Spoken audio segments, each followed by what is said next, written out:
In this week's video, I'm going to show you how to make a rustic X potting bench.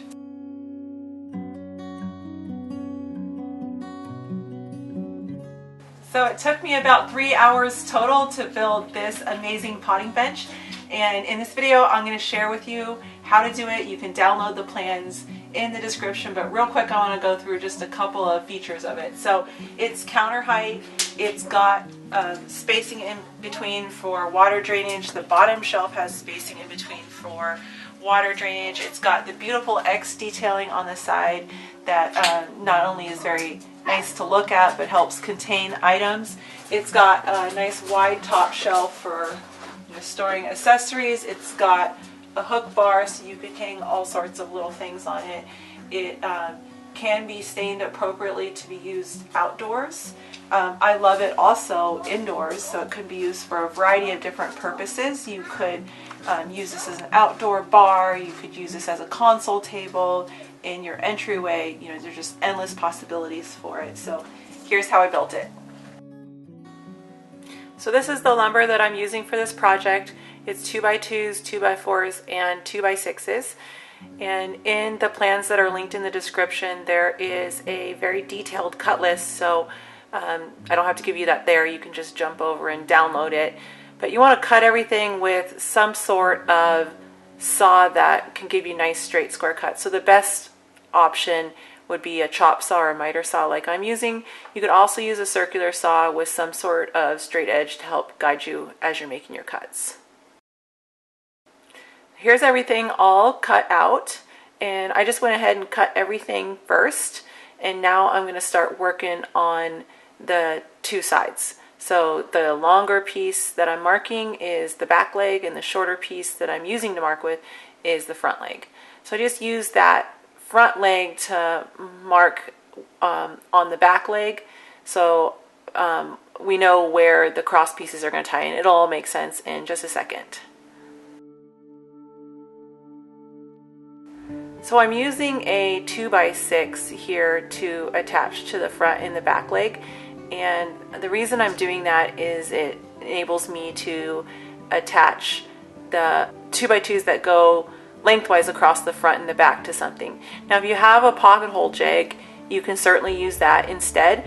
In this plan, I'm just trying to keep things as simple as possible and as accessible to as many people as possible. So this is just the most basic way to build this project.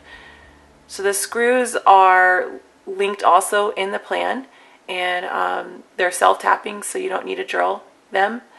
And all in all, I'm really happy with how they work, and you can barely see them.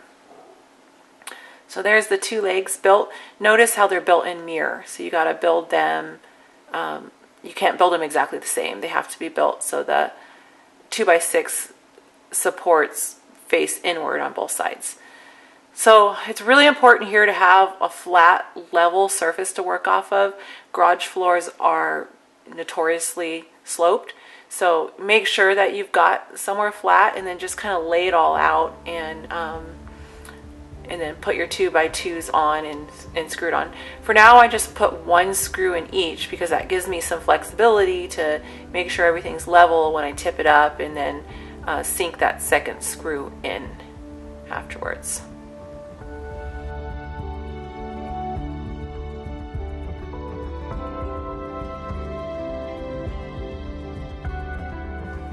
Okay, so here the project is just getting big, and so this is definitely a project that if you had a second person to help you, a second hand would really help, especially right here. This took forever, and I finally had to get my daughter to come hold it for me. But you can use clamps as well, and another trick if you're working alone would be to just cut a spacer block underneath and set it underneath something, so that just helps support it. Now we've only got one screw in everything right now, so I just made sure everything is level. I know that my tabletop is level, and now I'm going to drive screws. And notice how I'm driving those screws at just a slight angle. That will help keep the project from rocking later on. Another tip is definitely use glue on this project, because the glue will definitely help with the side-to-side structure of the project. Now here on that back piece would have been amazing to use pocket holes, but I didn't want to introduce that again, so I just kind of screwed at an angle. But if you have a pocket hole jig, definitely use it there. All right, now for the bottom shelf. What I did to start off is just find the center of both the 2x2s and then the center slat board. And then I just marked the centers and then attached in there. And once that was in there, you know, I'm breaking it down into smaller pieces. So then I could figure out, okay, I have 2 more slats with 3 more gaps, did a little bit of quick math, and figured out how big the gaps can be. So this is an easy way of tackling this challenge without having to, you know, go back and redesign something on your computer and figure out how big those gaps can be. In all honesty, you know, there's some flexibility there. You don't have to be perfect. So 2 screws per joint here.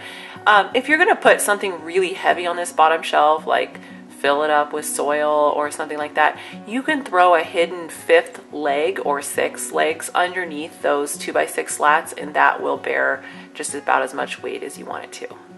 All right, so the X pieces, I'm just scribing them in place, so kind of holding it up where I want it and just tracing the overlap. And then I just went to my miter saw, figured out what that angle was, and then put that board back in there.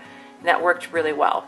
So for the second board, the best way to do this would just be to kind of put the second one in there, trace the overlap on both, and then remove half the material on both overlaps so they notch together. But for the sake of this video, I'm just going to go ahead and butt cut them on my miter saw again, and then go ahead and screw them all in place. So these angles were actually really similar, so I was a little bit like, do I got it the right way? But it all worked out. So the way that I did it is the first board that's continuous, I screwed on both the top and the bottom.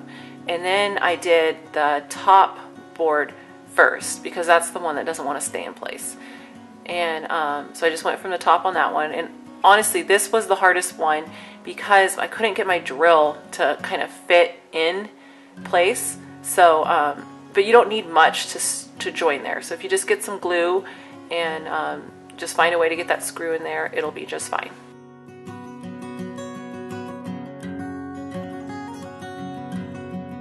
Now for the top shelf boards. So I wanted to leave yep, that was the long one for the top. I wanted to leave a little bit of gaps in between for water drainage.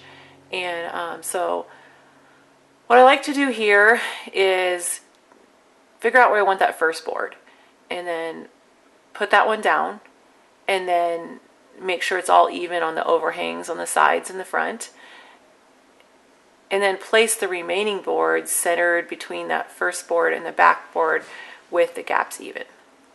Now, I made a big mistake here, and I just realized it at this point, is you can actually attach all of these boards from underneath and not have any screw holes at the top at all. So now for the top shelf. What I'm doing here is I mark the center of the top shelf on the back and the center of the back on the back, and I'm just going to match up those 2 lines. See how they match up right there? That way I'm not playing a game of like, is the overhang even on this end? Is the overhang even on this end? I just know. And then I can just screw it all down. And this amount of screws was plenty sturdy. If you wanted a bigger shelf, you could go like a 2x8, even a 2x10, but at that point you might need to add like some angled cross supports underneath that shelf.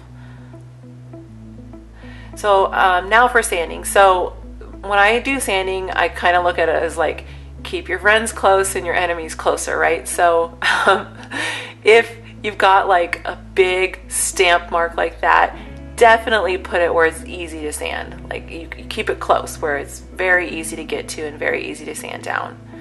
For the stain, I'm using Varathane Golden Oak, and it's just a nice warm light brown tone that I really like. It goes with just about everything. I'm not planning on putting this potting bench completely out in the open, it'll be under a covered deck, but you can use an exterior appropriate stain if you want to make it completely weather appropriate. So just like whatever you would put on a deck, just use that. My little helper was all about it today.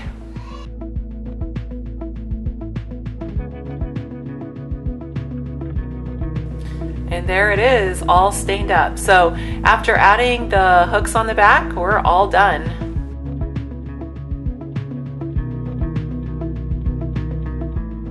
It's springtime up here in Alaska, and I can't wait to get started with planting, and this potting bench is going to make my life easy, efficient, and organized.